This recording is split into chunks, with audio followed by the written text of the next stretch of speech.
Hello and thanks for joining the Tuesday edition of Journalists Hangout. I'm Ayodele Ozubakun. Let's remind you that it's just 17 days to the conduct of Nigeria's general election. So, how prepared are you for the polls? Today on the program, Senate heads to court over Ononhe, asks President Buhari to reinstate CJN immediately, as NBA says it only recognizes Ononhe as the CJN.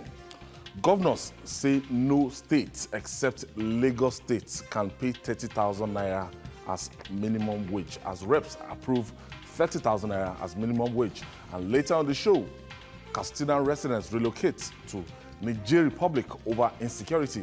I'll be hanging out with Babajide Kolade Otoju and Wahid Bakare. So if you're ready, let the hangout start now.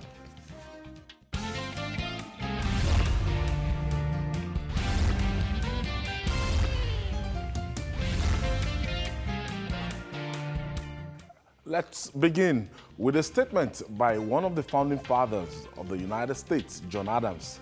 It goes thus: power must never be trusted without a check. This underscores the principle of separation of powers among the three arms of government. The suspension of the Chief Justice of Nigeria, CJN, Justice Walter Ononhe, by President Muhammadu Buhari puts the three arms of government in the country in a collision course. Now, the upper legislative chamber, the Senate, which earlier cancelled a planned emergency plenary over the suspension, has approached the Supreme Court to challenge it.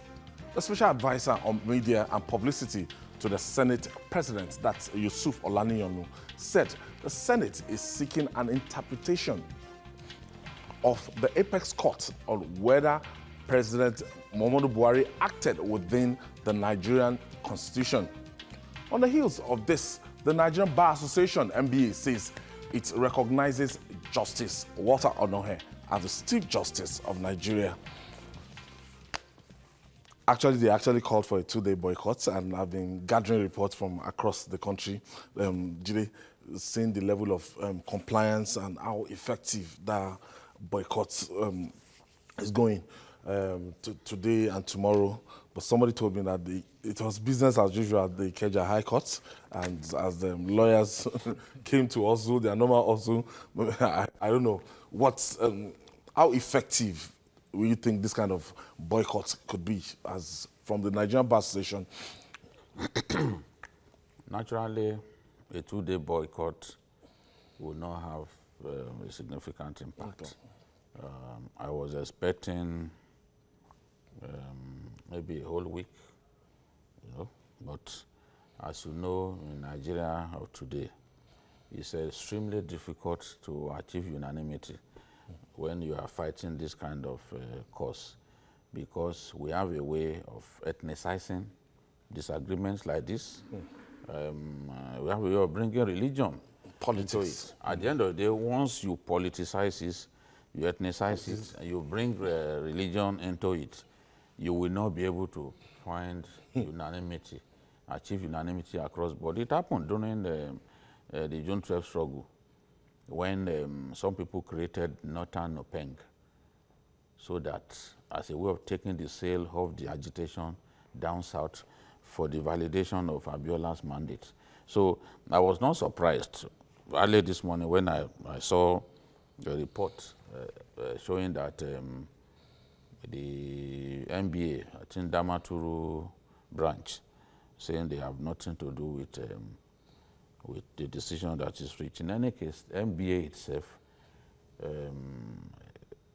has become extremely politicized, and its elections year on year have divided the union. There is no election the NBA does these days that you won't hear accusations of vote buying and all that. So now you hear of rigging. Rigging and vote buying in NBA elections. So under that situation, you expect that the NBA will not get the support that it needs. So I'm not surprised that they tried to do 2 days. But even the 2 days, they didn't achieve their aim, because even down south, you find some courts really active, and some senior lawyers who you would have expected, even senior lawyers that we saw them opposing the fate that befell Onoyen. Some of them came out to say, no, you cannot stop people from going to court, this and that, this is wrong. So, and I was just laughing because we have some lawyers in Nigeria who make a habit of speaking from both sides of their mouths. Yeah. They want to keep people continually confused about where they stand. If your view is that Onoyen deserves to be punished, stay on it. Don't say in one breath that Onoyen deserves to be punished, and after a few days you start singing another song because you think that, oh, some people will think that, oh, you do not, you are not one of them anymore because you chose to take the plunge, you know, with Onoyen or against Onoyen. So it's all tongue twisting and whistling at the same time. Our lawyers are very good at that, and especially the senior lawyers. You see them, you just shake your head. Where do you stand on this matter? Because the law is easy to understand because it's written in English language that any educated person can understand. But you find lawyers trying to confuse us. Loopholes in our constitution. Look, even when there are no loopholes, they will tell you. You remember the famous Uchoga matter. As straightforward as that matter was, you found lawyers trying to deceive us that no, Uchoga was right, this and that. And one of them famously even attacked you. Yes. Because you chose to do your thing professionally. This is the situation that we find ourselves. That's why one famous English writer said a long time ago that lawyers are a tribe of people trained in the art of saying black is white and white is black, according as they are paid. That's the way he ended that phrase, you know. So which means that a lawyer can decide to stay on this matter and he will argue forcefully, try to make you believe that that is right. Then the same lawyer can, in another breath, go and defend an opposite matter. So this is the situation that we found ourselves. But I don't think that the strike, I mean, the 2-day boycott has really achieved much. Wahid, looking at the Nigerian Bar Association, the way it used to be, what obtains now, some people are even saying if the NBA president, if he's undergoing trial, that's, you know, that morally, that it's going to be difficult for his people, for him to call that kind of respect, like the late Alao Akabashoron, when the, what's the name, Aketi was still the president, the governor of Ondo State right now, Waliola Nekpekun, when they were NBA president, you can't compare it to what we have now. Yes, I think it's quite unfortunate that the lawyers, you know, they have allowed government to infiltrate them. You know, you have a situation whereby anytime the election of the NBA is coming up, you have a lot of vested interest, even outside the law, the law profession. You see outsiders coming in, bringing money. You know, there is little or no difference between the kind of election that we do in the larger society and what they do, because we have had a situation whereby they have accused one another of vote buying, inducement, you know, and you know all kinds of manipulation that is ongoing. You can't compare the kind of NBA we have now with the one that we have in the 80s. Yes. You know, whereby if the NBA president speaks, it commands nationwide respect. Even outside those who are not, even among those who are not lawyers, you see that they are ready to listen. You can recall the days of the masses. You can recall the days of the Akaba Shoron and the rest of them. You know, all those lawyers of that time. You know, when they speak, people listen. Even that madam, queer. But after, I think it was during the military era that we started having this kind of problem, whereby those who are not lawyers are now showing interest in who becomes the leader, who are the leaders of the bar profession. And before you know it, you know, corruption and all manner of things have crept in. If, as the NBA president, you know, you have a case at hand. We are all aware of the fact that he has not been found guilty.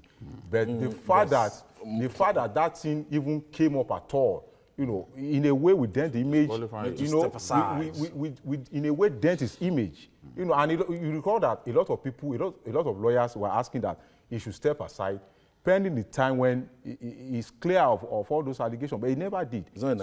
So if that kind of person comes out to say people should boycott, you know that it's not going to hold any water. Also remember that most of the young lawyers, you know, if you go to Ikeja, you see a lot of them on the premises of the high courts and other courts. They get their daily bread, you know, based on whatever they do on a daily basis. We have had a situation whereby some of them, they are working in some big chambers, and they are being given peanuts. You know, out of annoyance, they left those chambers, and they are now hustling on the court premises, looking for clients, you know, looking for people to do charge and bail for. And you're asking those kind of lawyers to stay at home. Of course, they will ignore you. And that's what, that's what we are seeing today. You know, let's go to the subject matter now. The Supreme Court, like the principle of separation of powers that we quoted earlier, and, you know, that's between the three arms of government and everything. So the Supreme Court seems to be like the person that can bail us out from this legal quagmire or this situation we found ourselves. And when you look at it, you look at the Senate. Instead of just sitting, they might not, most of their colleagues, they know that they're on the field campaigning and everything, the distraction and everything, they might not be able to form the quorum. So I think they took the best step by asking for the interpretation. It's a constitutional matter, asking for the interpretation of the Supreme Court. No, Bukola Saraki is a smart politician. Sometimes when we describe him for in the right words, the way he is, some people begin to abuse us. Oh, they are PDP people. You know the way how impatient our people are. It is when you say something that favors them that you look like a human being. When you say something that does not favor them, or you praise the enemy, as an objective journalist, you admit that the enemy of those guys have some gifts that God deposited in him. They will now say, compromise. It is a journalist hangout of sellout. It is a journalist gangout. Journalist hangout. A joker's hangout. You know, most of these things that they say, it is jealous people who can't live with the fact that this program is where it is today, who are saying those things. We can't quarrel with them. So Bukola Saraki saw clearly danger because the president had begun to mobilize APC members. He was not sure of what could happen if he called for plenary. Yes. He now quickly, because by the law, it is the principal officer that can call for the plenary. The plenary, and then he will just transmit his intention to the clerk. So the moment they read that the president had invited APC members for dinner, and at least 57 of them, he sensed that this could be trouble. Because the might not allow. Because the president himself would not be happy to see the Senate debate the action that he has taken, whether for good or for bad. So the president could then begin to say, oh, this stubborn boy is at it again. That's why I say that I do not want this person. So the president could then begin to move, or the president and his people, or the hawks around him, like Oshomole and the rest, you know, who are committed to removing Bukola Saraki from, you know, he once boasted that he would do it. Saraki sensed danger. Immediately he sensed danger, he backtracked. Yes, he stopped the idea of reconvening the House and quickly moved to have the Supreme Court interpret for everyone, so that everyone can know whether the president was right in taking this decision. It will be fast-tracked. You will see that the moment like people like Ahmad Lawan, the majority leader, they began to say, no, nobody told us about the cancellation of this. Just the same way Bukola didn't tell them when he refused to reconvene the Senate. At a time when he knew he could, they could move against him to impeach him. And then he waited for the primaries to hold. And a lot of the people who could have voted for his impeachment lost out in the primaries of the APC. He knew, yes, this is the right time. We can come back now. Because the person that you have taken his ticket, you don't then tell him to go and remove his leader. So he calculates. He's a cold, mean politician. He calculates. He's not somebody that I've liked over time. But you must admit that when it comes to cold, brutish tactics of politics, he's at home. It's something that he picked up from his dad. You know, this guy picked up valuable lessons from his dad. You understand? And he knows when to move. He sensed danger and he quickly moved and turned it. Look, what will happen?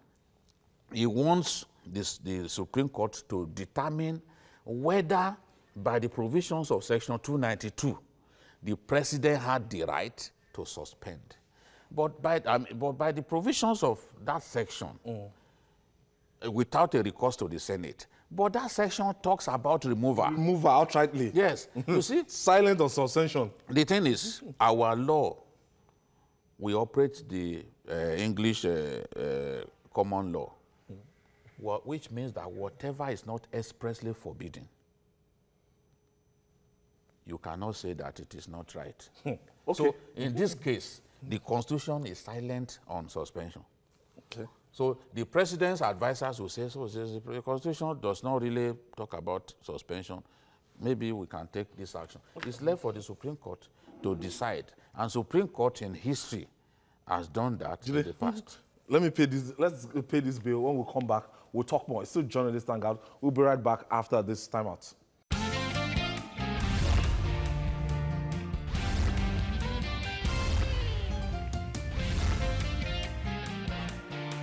Forbidden is allowed. Welcome back. This is Journalist Hangout. And Wahid, this move to go to the Senate, without station, to go to the Supreme Court. And when you look at, it's a constitutional matter, and it will not start from any the lower courts. Once it's a matter like this, it starts, as in Supreme Court will just decide it expressly, and they'll give it a kind of accelerated hearing. So what do we expect? For this matter, my lawyer friends will tell me that 7 judges are expected, as in, of the Supreme Court to sit on this kind of matter, and they could give their verdict. And will what I know here preside over this kind of judgment? Of course, it's out of the way already. There's no way you can preside over it because it's on suspension, to the best of my knowledge.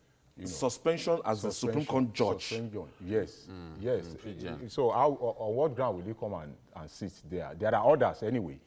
It's not compulsory that it should be in all cases. Well, there's the acting especially because this is a matter that has something to do with him. He can't be a judge in his own case. He's never done anywhere in the world, you know. But I think I like the step that the Senate has taken so far, because if you look at our Constitution, it was written by human beings. So because of that, there are bound to be, you know, mistakes here and there, things that were never envisaged. I'm very sure nobody knew that a day like this will come, whereby the CJN will now appear before NJC or a small judge. Nobody ever envisaged it. But we now have a constitutional crisis in our hand. You know, the president handlers are saying that, look, the Constitution was silent on suspension because it was not outright removal. It was suspension.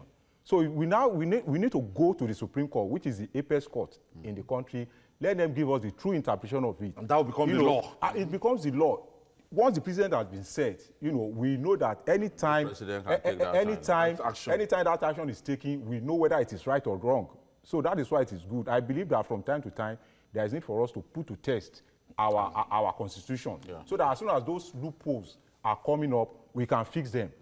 You know, by setting the precedent. This could have gone earlier, as in this kind of action, so that all parties, the president, if the Supreme Court will need to reprimand the president that you overstepped your power, or if the Supreme Court will need to reprimand the NGC chairman or no.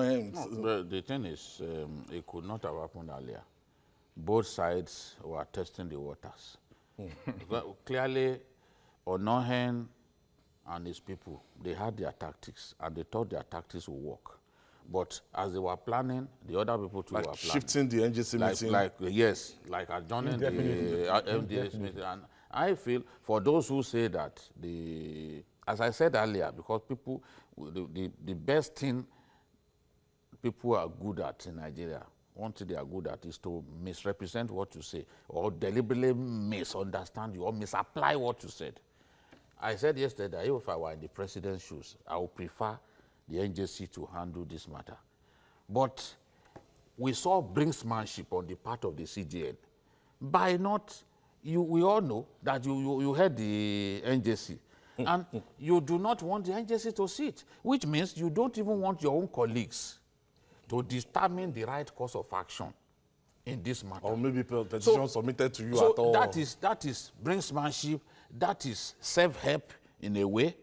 And then the president too decided to also do self-help, because that's what it amounts to. So it's not a question of, oh, this is where he stands, this and that. We want to defeat corruption. The president has taken that step. Whether the Supreme Court would declare his action a nullity, we do not know. But Bukola Saraki, once again, because the principal officers of the Senate, about 6 of them are in the PDP. Yes. So, 6 in the PDP, 4 in the PDP. So now that is a politician using the opportunities that he's got. So the fact that he controls the majority of the principal officers helped him to take that decision. And while Ahmad and others, he would not even consult Ahmad Lawan and others. While they were saying, no, there was no time, we decided, he said, I consulted extensively with other members. Deputy Senate President is Deputy PDP. Minority Whip. PDP. Minority Leader. You start from himself. Yes. Senate President, Deputy Senate President, Minority Leader, Deputy Minority Leader, Minority Whip, Deputy Minority Leader. So, I mean, Deputy Minority Whip. So he has 6. So this is the way he uses power. And you see the people who study politics and who want to accurately predict politicians' moves, there are some lessons that they can pick up from what is happening in our country. It is clear, as I said earlier, that the lawyers think that what is not expressly forbidden, you cannot say that it is not allowed. And that is the plank upon which the president's advisors stood in deciding to take that measure. Whether we as laymen agree with it or not, it is the Supreme Court that will tell us. And once the Supreme Court tells us, just as it ruled in 2006, that the impeachment of Fayose was null and void. Because remember, there were 2 governors. Ekiti had 2 governors at the time, because Olujimi was not going to agree that she was not governor. He said, they will impeach my governor. As the deputy, I'm supposed to take his place. The Constitution does not envisage the impeachment of both governor and deputy. And there was no real charge against Olujimi. Yes. No, committed no offense. So Olujimi now held on to that position that, look, I'm the governor. The speaker too. Said yes, because they felt that the sitting CJ of the state would do Fayose's bidding in setting up the panel. You know, that's usually what happens. The CJ, if he's loyal to the governor, he will set up a panel of friends of the governor. That panel will never declare the governor guilty. It happened in Nasarawa when the PDP dominated the House of Assembly, and they wanted to remove Al-Makura. Overwhelming majority. But what happened? When the CJ set up that panel, the panel returned a verdict of no guilty on Al-Makura. So that was the end of the process. It ended the process. That was what the lawmakers in Ekiti didn't want to see. They now suspended the CJ of the state. And the House of Assembly, they acted ultra-virus. Yes, that was what Justice Alpha Belgore, now in his verdict, he told the president, because the president, Olusegun Obasanjo, asked the Senate for the Supreme Court for advice. He now told the president that, look, the impeachment is a nullity. The House had no power to dismiss a chief justice of the state. So in the end, Obasanjo didn't know what to do. He declared the state of emergency and put Oluri in charge. Both the speaker and the deputy governor lost out. So the Supreme Court, as he waited in that time, we expect the Supreme Court to do that now. Last arbiter. All right, let me go for this other break. When we come back, we talk about the 30,000 naira new minimum wage.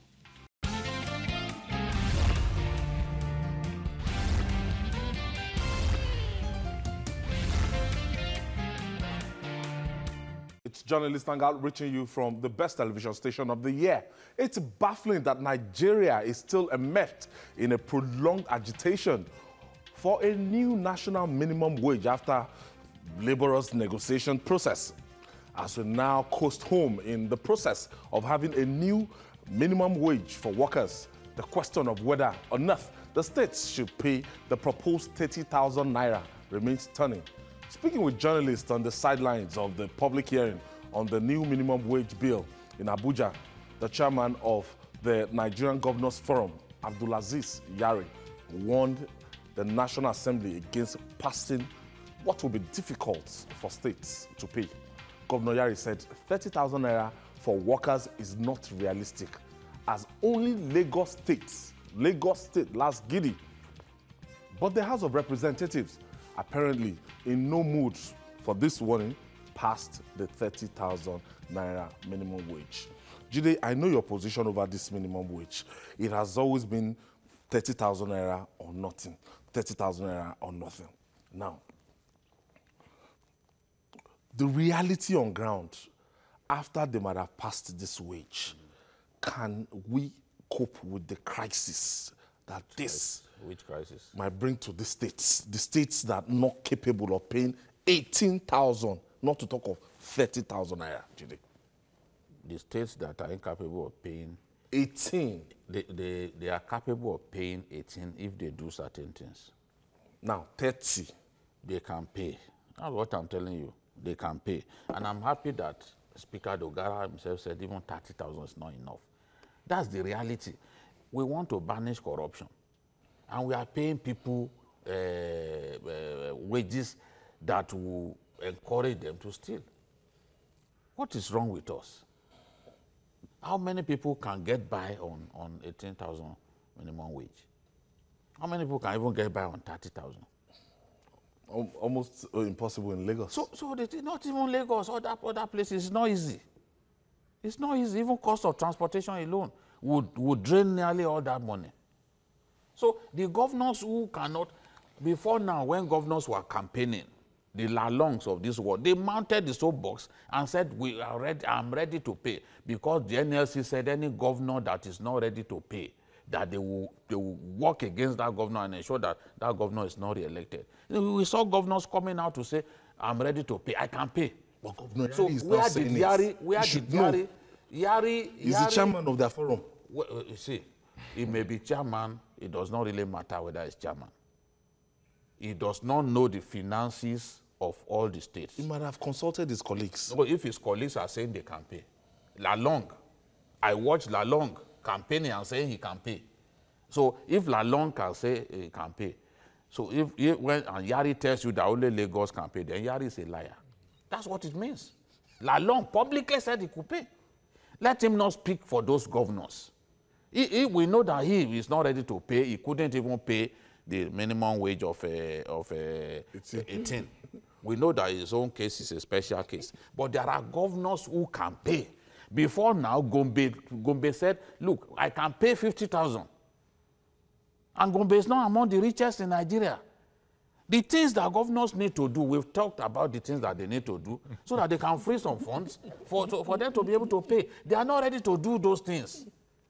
The way these governors who don't sit in one spot, going up and down, gallivanting from Abuja to their state, some of them don't spend more than 2 days in their states. I'm telling you, if they sum up, I know a governor that if they sum up all the time that he spent in his state, if they sum it up for 4 years, he didn't spend up to a year cumulatively in the state in 4 years.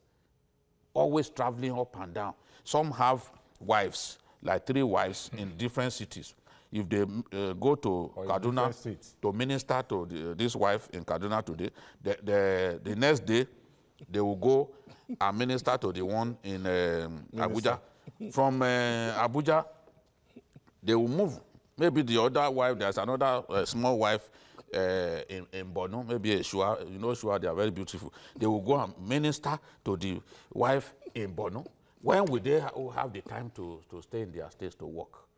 If they work hard, they will make more money for their state. They should sit down, they should be creative. There are avenues through which you can raise money. There are avenues that you can block excesses, and then you will save some money. You are carrying so many redundant workers. There is no state that is not carrying redundant workers in Nigeria, not even Lagos. But they are not ready to let these redundant workers go because they think they will lose the election. Political expediency. So political cowardice is a problem with Nigerian governors and many Nigerian leaders. Political cowardice. You don't want to take the big political decisions, the big decisions that could threaten your political future. You are not prepared to take it. When they now have the heart to take those big decisions, they will let those dead woods go because they don't belong in the civil service. When you let them go, you will find enough money to pay the workers that you really need. Wahid, do you agree with Jide's line of action? Yes, to a large extent. How realistic is this? Well, the problem with some of them is that, you know, they refuse to think outside the box. They are so contented with this idea of going to Abuja to go and get handouts every month. It's the easiest. You know, there are various ways they can raise revenue without necessarily putting additional burden on the people who are already down. Because there was a time some of them were easy, they would have done it. There was a time some of them were toying with the idea of maybe they will bring in more taxes. You know, how can we tax people that are whose purchasing power has already dwindled? You will also recall that when President Obasanjo, that's why I think some of them are not being sincere. When Buhari came on board, 27 states could not afford to pay 18,000 minimum wage. And what did Buhari, what did he do? He gave them 388 billion bailout fund, specifically to be used in paying salary. What did most of them do with the money? Immediately they got the money, none, you know, carry out a survey among the states, and they discovered that the majority of the governors, they diverted the money. They diverted it. That shows that even if the money is available, some of them have made up their mind that they won't pay. Yes. And that's what they are doing. Anyway, when Yari was told, a governor who was not even owing, who still went ahead to collect it. What did they do with it? You know, they just lavish the money.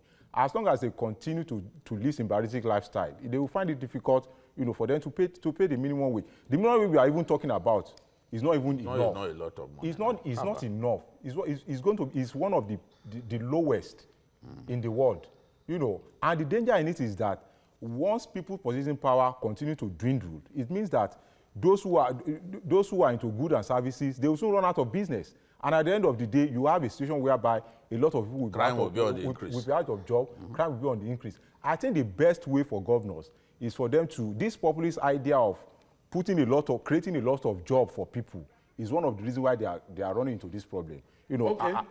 Yakub is calling from Lagos. Thank you for joining us, Yakub. Yeah, good evening, Babajide, and then good evening to Ayo and the other gentlemen. You see, I quite agree with Babajide. You know why Governor Yari says so? Governor Yari said that because he's not seeking for a second time in office. I didn't think he's coming back, and then he wanted to campaign. No one would teach him to tell the citizens of that San Francisco State that he will pay 30,000 naira. Yes. You know why? It's even good that this 30,000 naira comes to play. So then he will not know the serious governors. As Babajide rightly said, all the money they are getting, especially the bailout, some of them siphon that money and then they keep it somewhere. Until they left the office, it's not their agencies is going to be open. That is why sometimes if they are leaving the office, they would like somebody that will succeed them in order to cover all the atrocities that they have committed.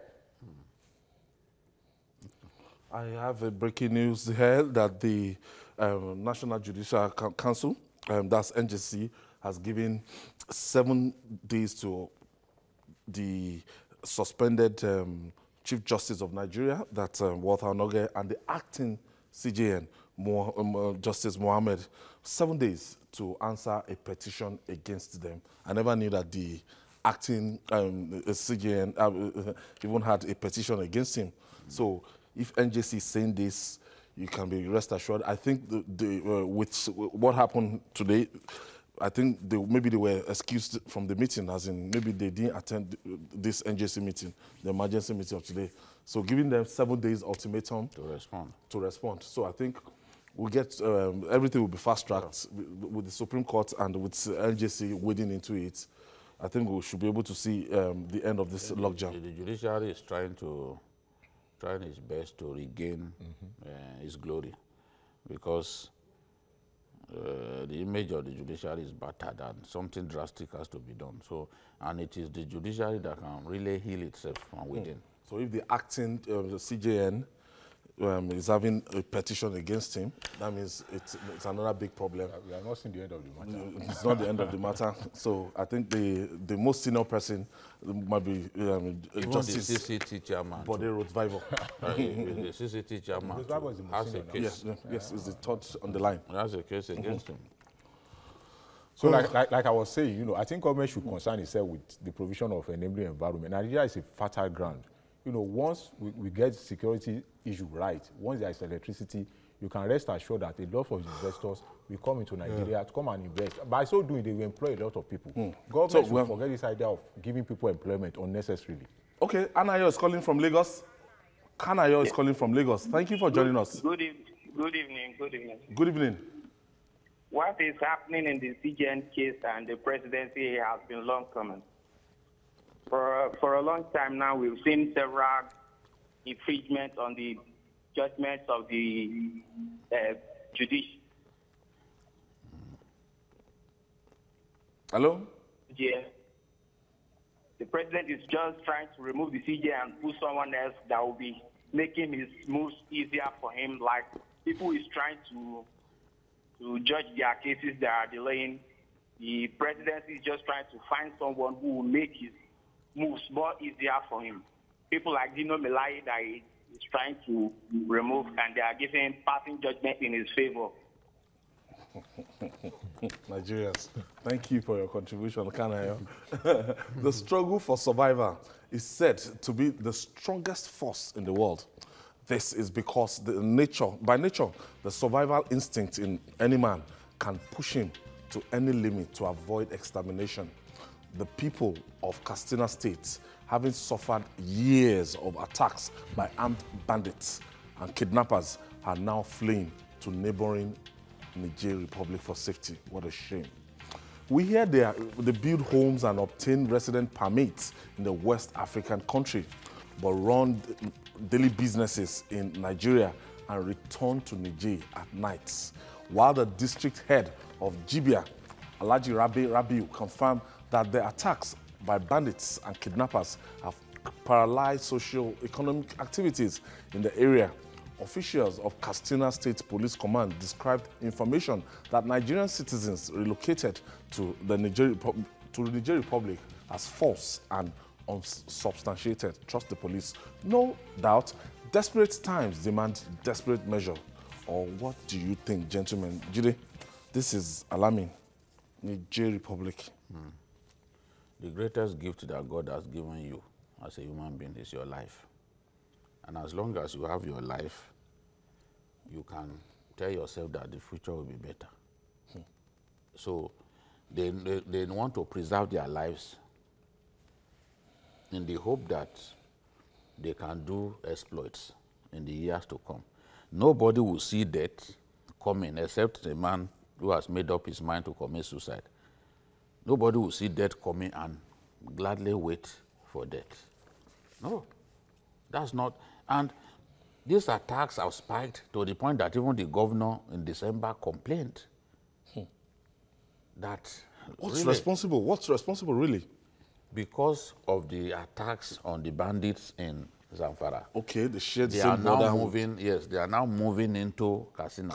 Katsina has always had problem of bandits, armed banditry. But when this government came to power, it came up with the idea of amnesty. And the amnesty program was implemented by the Secretary to the Government of the State, Dr. Mustafa Inua. it was successful.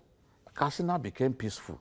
So peaceful that even people running away from death in Zamfara were coming to hide in Katsina. But when the onslaught from the Air Force and the Army in Zamfara became so hot, then those states, local governments bordering Zamfara, the bandits began to move into Katsina through those local governments. And you now find that at least 8 local governments in Zamfara are being harassed by bandits. They've now taken it towards the border with Niger, that is Jibia.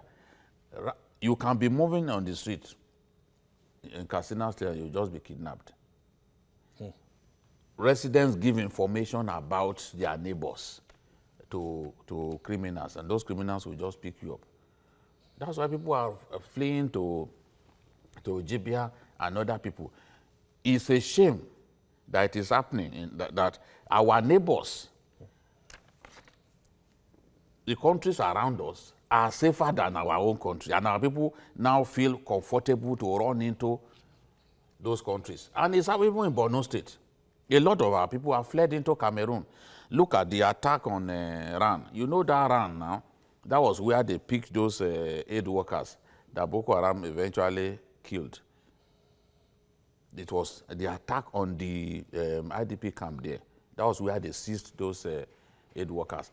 And they've gone back there. They went back there about roughly 2 weeks ago again to kill soldiers and to kidnap, to kill innocent people. They now set ablaze Ran and looted the army base there, took away weapons. They even shot the video of where they were, of their attack on Ran. After the attack on Ran, the people fled into Cameroon. You need to see videos of our people sleeping in the open. They fled into Cameroon.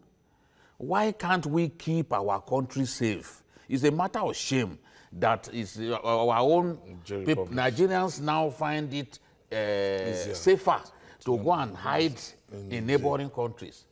When is the citizens of those countries that should actually feel that Nigeria is safer? Big brother. So, but people won't wait. If government cannot keep them safe, they will run into those places because they are certain that they will be safe in those countries. So that is the thing. And some of the people coming to attack people in Nigeria are even from those countries, like Nigerians are coming here to attack our people. But their own security people, their gendarmes, are no nonsense. They dare not do those rubbish in their own area. The same thing with Cameroon. Cameroon, I think there was even a time that the UN was complaining that Cameroon was sending refugees back to Nigeria by force, because Cameroon was already bursting at the seams with Nigerian refugees who are fleeing the killings in Borno State. So this is a really, really bad situation. And instead of just calling meeting and saying politicians want to do this, politicians want to do that, address the matters on ground, improve the security of lives and property so that our people can feel comfortable to work here and sleep with their eyes closed. That is the responsibility of government. Government must be able to protect the people. Waheed, what do you make of this situation? It's a sad development. You know, as we speak now, there are no fewer than 25 millionaires who are indigenes of Katsina that are relocated to Niger Republic. Millionaires? Yes. There are no fewer than 25 business people who are very rich. You know, initially some of them, you know, they were living in rented apartments, but just felt, you know, having moved my family down to this place, what is the need? Because it's like accommodation is quite expensive there. So some of them have taken the initiative of buying land and building houses. You know, the situation is so bad to the extent that there was a time that armed robbers came to raid some houses very close to government house in the GRA. They carted away so many electrical equipment and nothing happened. It is bad to the extent that we now have a situation whereby villagers on their own, they will raise money and pay And in advance. Bribe the bandits. And bribe the bandit that please don't come. It's as bad as that. Don't come to our village. In Zamfara and Katsina. It's also happening in Katsina. They will raise, villagers will come together, they will contribute money and go and give to bandits that we are giving you this with the hope that you won't come and raid us at night. It's as bad as that. And you know, one of the main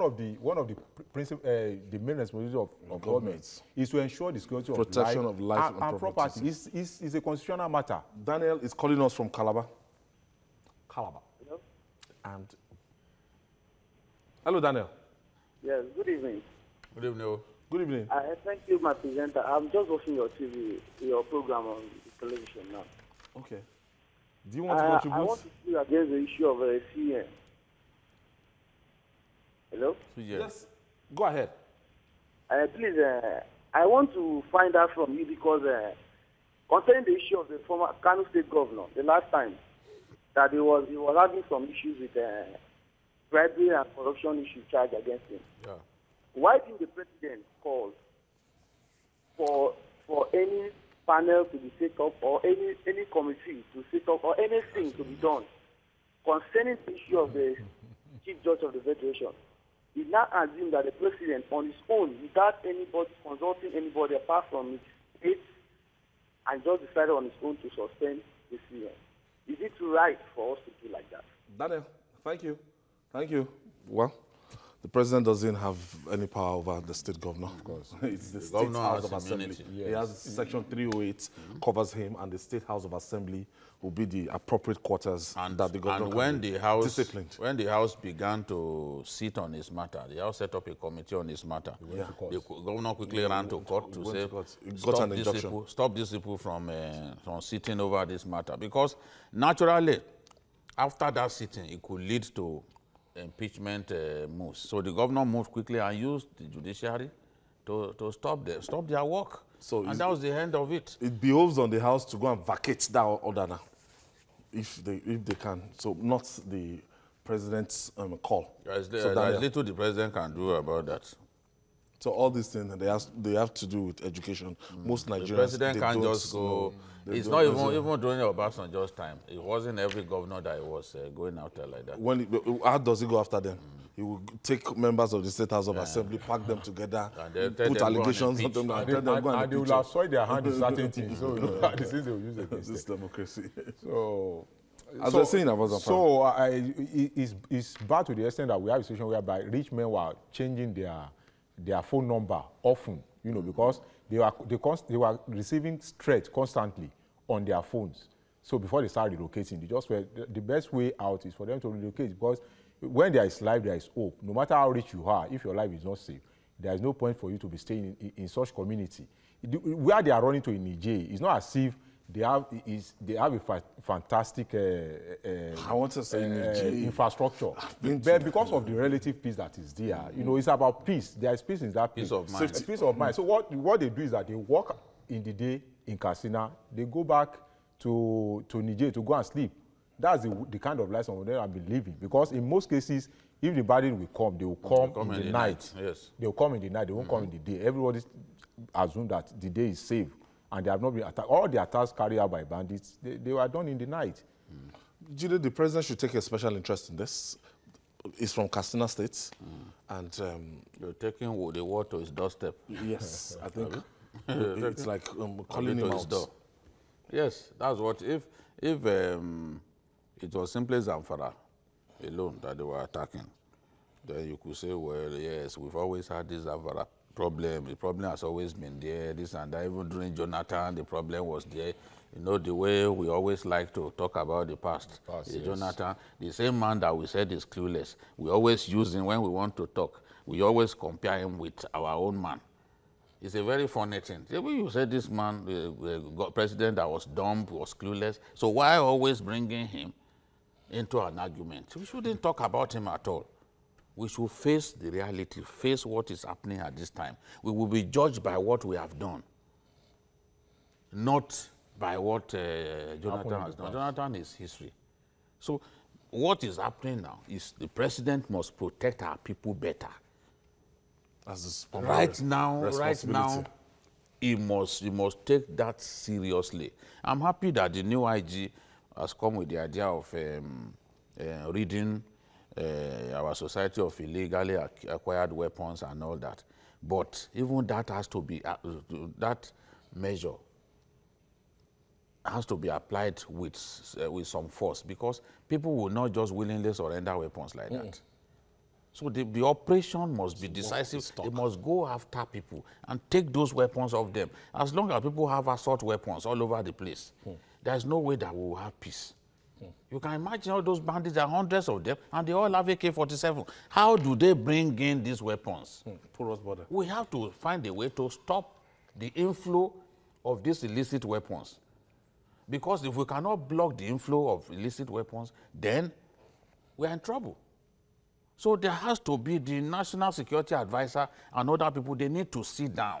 They need to admit that the strategy that they have now to protect our people is not working. Come up with the right strategy that will ensure that our people don't die like fowls the way they are dying now.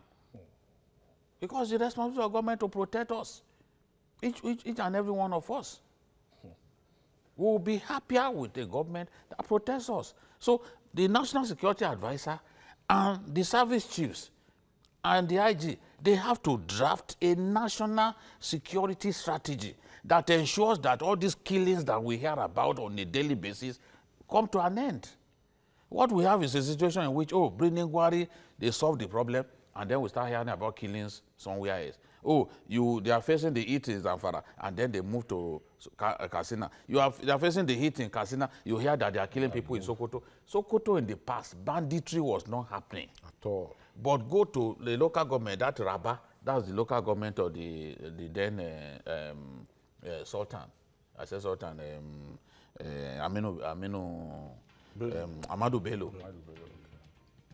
That is local government. Now bandits have come into Sokoto. They are killing people in Rabba. That used to be very peaceful. You feel like going there all the time. Peaceful. They've started killing people in Sokoto too.